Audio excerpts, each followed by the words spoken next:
Assalamualaikum warahmatullahi wabarakatuh. Saya Nila Itkia, kelas 2020D, NIM 20040704138. Dan di sini saya akan menjelaskan tentang keseimbangan sosial.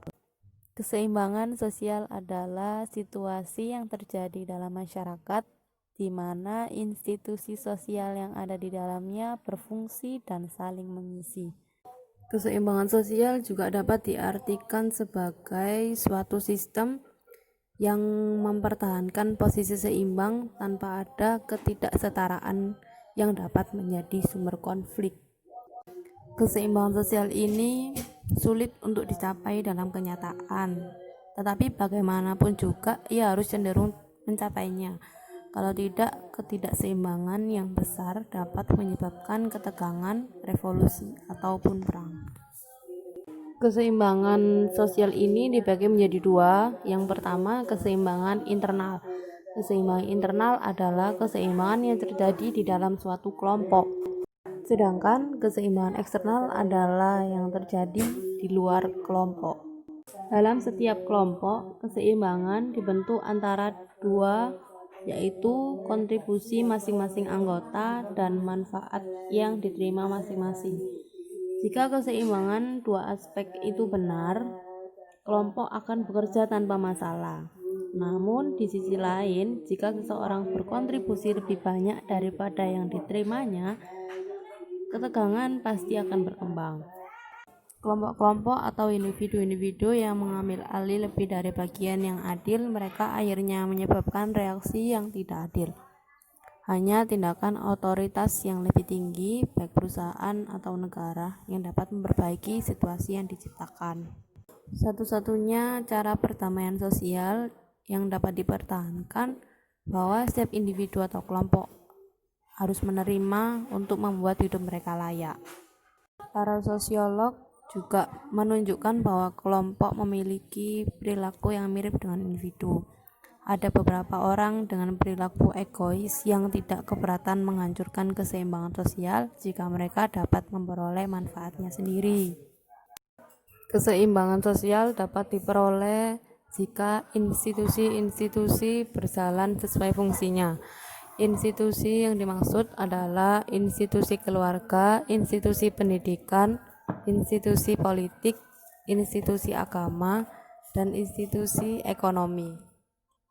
Institusi keluarga memiliki fungsi reproduksi, fungsi sosialisasi, fungsi afeksi, fungsi ekonomi, fungsi pengawasan sosial, fungsi proteksi, fungsi pemberian status. Institusi pendidikan berfungsi fungsi manifest. Yang pertama, menyiapkan anggota masyarakat untuk mencari nafkah. Yang kedua, mengembangkan bakat perseorangan demi kepentingan masyarakat. Yang ketiga, melestarikan kebudayaan.